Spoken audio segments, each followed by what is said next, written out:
que é uma ótima história, e tem uma ótima gameplay. Mas falando sério, é cheio de travamentos e coisas esquisitas acontecendo em grande maioria do tempo, sabe? Mas isso não tira o fato de ser um ótimo jogo e bem grande pra falar a real. Ah, é você! Olá, aventureiro. Eu sou Benaltz, seu bom e velho amigo. Receio que não faz tanto tempo desde a nossa última aventura. Sente-se, irei lhe contar mais sobre a história de Cyberpunk. This is it, kiddo. Promise me one thing, will you? Not asking you to never give up. Bom, eu vou começar pela real história de Cyberpunk. A história que a gente vive no jogo. Do Cyberpunk 2077, óbvio. Você começa na pele do V, ou da V. Seja ele homem, mulher, não importa a sua escolha. Mas canonicamente falando, V é mulher. Você planeja um roubo muito bem feito e trabalhoso? O roubo de sua vida, você diria. Você ficaria rico, você diria. E conhece um cara bem famoso, um gordinho bem simpático, que se chama Dexter Deschamps, ou Dex Deschamps, que é um canal, que é uma rede de informantes / prestadores de serviço para quem quer fazer aquele servicinho sujo, sabe, pagando um pouquinho a mais. Mas na real, quando vê alguma situação que vai acabar muito com a carreira dele, ele não passa de uma víbora, alguém que suga você até o último só pra não cair dele, sabe?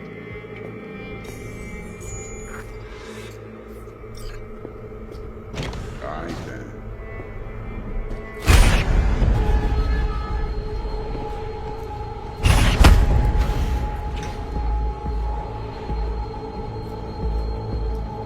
Can't risk it, V. Remember our first convo? Seems I've chosen the quiet life after all. I'll fucking No kill place you! of glory for me. Depois de acordar no lixão e fugir com o Goro, um personagem que você conhece nesse caos inteiro que se chama Cyberpunk, você começa a procurar mais a fundo sobre o que é o Biochip, o item que vocês tentaram roubar e não deu certo na Torre Arasaka.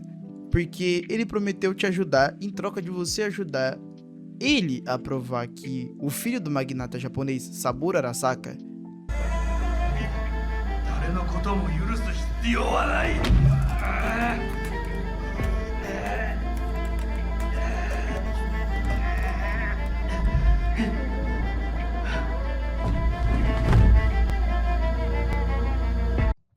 Pausa dramática porque eu sou muito legal. Eu falei errado no áudio. Na verdade, o Yorinobu é filho do Saburo. E não Saburo é filho do magnata. É isso aí. Eu fiquei incomodado, vocês que se lidem e é nóis. Continua o vídeo aí, por favor.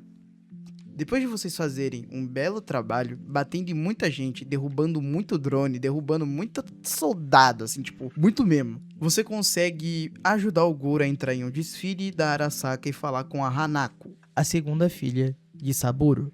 O que leva a Goro a sequestrar a Hanako porque ela não quer acreditar que o irmão mais velho matou o próprio pai. Ela não acredita nisso de primeira, ela se sente meio cética em acreditar. Depois de muito tiro, porrada e bomba, prédio caindo, a Hanako te contata de novo e fala sobre a Mikoshi e um plano pra te ajudar. E você consegue ajudar ela e você ao mesmo tempo. Depois que você faz todo o rolê do final do jogo, você recebe duas opções quando você tá dentro da Mikoshi, que é o passar o corpo pro Johnny, ou o Johnny se sacrificar por você e você ter sua vida normal de volta. É normal naquelas, né? Porque você na real tá em Night City, então sua vida nunca vai ser normal. E assim acaba Cyberpunk 2077. E agora sim, vamos pra história por trás de Cyberpunk 2077. Não sei por que eu falei passaremos, sendo que eu gravo e edito sozinho. E tá no roteiro isso também. O que eu tenho na cabeça? Tudo começou em 1988, com o criador Mike Pondsmith, que eu irei chamar só de Mike, para eu poder ter uma linha de raciocínio melhor. Ele era um designer de jogos que queria criar algo diferente da fantasia medieval, que era bem comum na época, principalmente com um surto de D&D, como já comentamos no vídeo passado. Ele foi influenciado fortemente pelo filme Blade Runner, de 1982, e o livro Neuromancer, de William Gibson, que eu não sei o ano, e eu não pesquisei. Pondsmith sentia que a ficção científica da época era muito focada em naves espaciais, sabe? Com Star Trek, Star Wars e muitos seres perfeitos. como o AM. Logo teremos um vídeo falando mais sobre a AM. E ele queria algo sujo, entre aspas, algo mais urbano e focado na luta do indivíduo contra o sistema opressor. O primeiro jogo foi chamado de Cyberpunk 2013. Ele introduziu o sistema de regras conhecidos como Interlock, que priorizava a perícia e a atitude do seu personagem em vez de apenas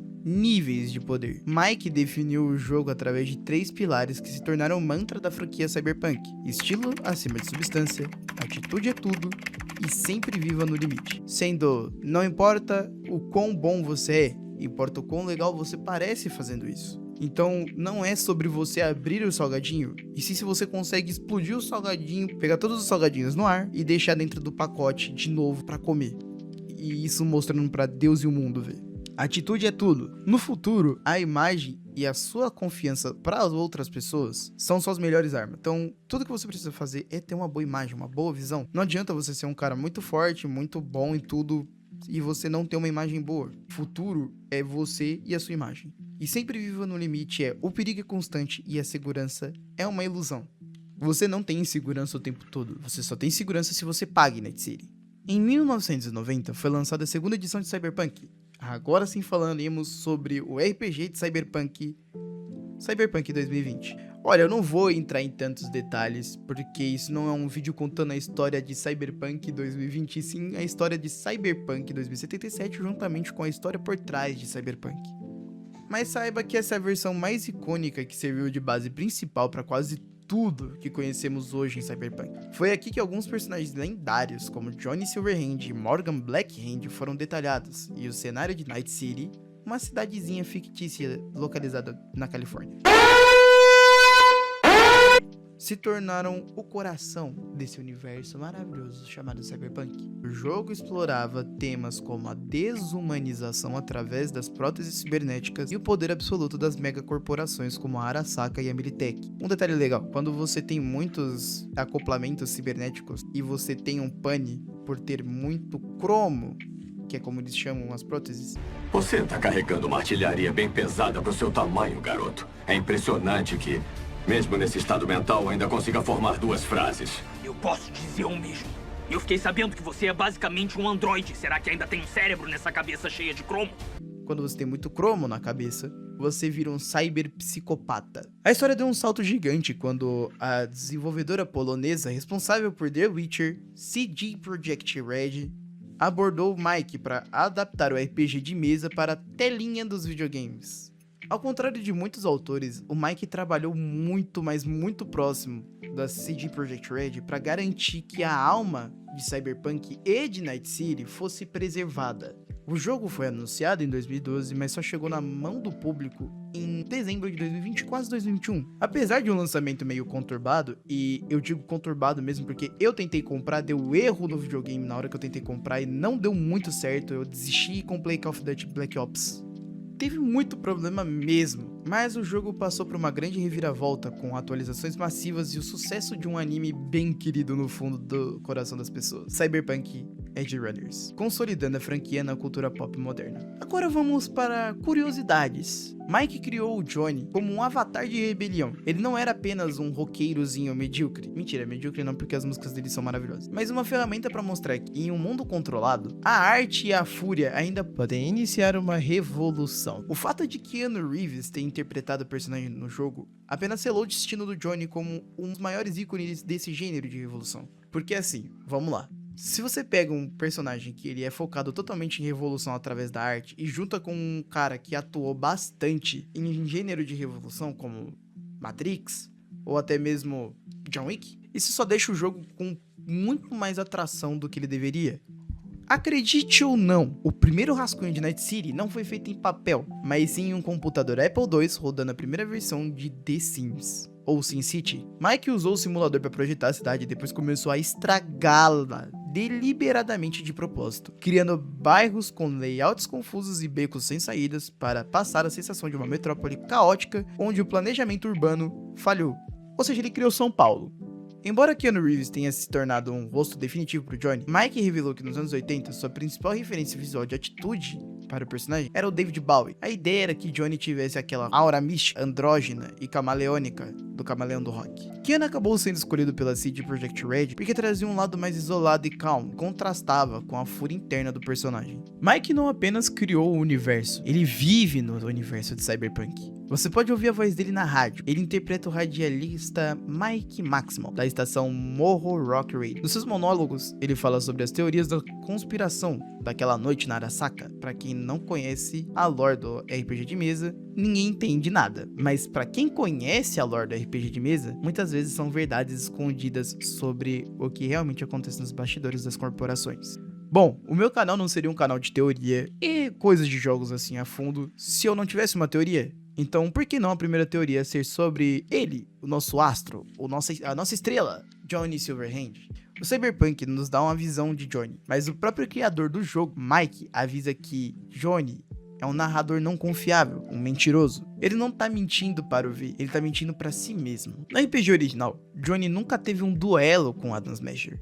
Ele foi pego de surpresa e cortado ao meio por uma rajada de metralhadoras em segundos. Na memória do Biochip, ele transforma esse massacre em um confronto épico. Por quê? Porque o ego dele não aceitava uma morte muito irrelevante, ou tão irrelevante quanto aquela.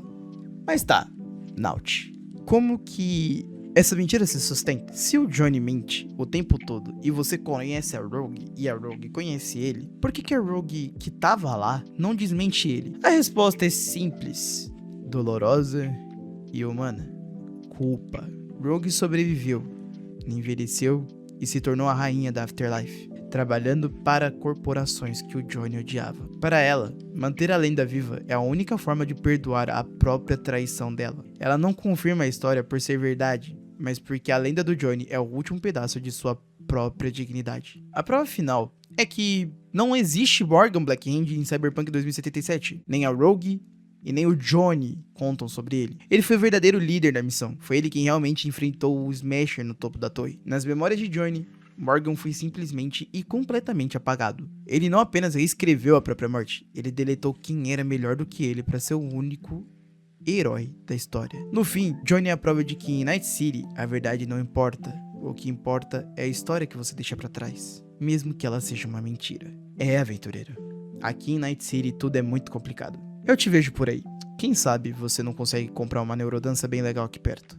Eu conheço umas pessoas, mas não conta pra ninguém. Adeus e boa sorte.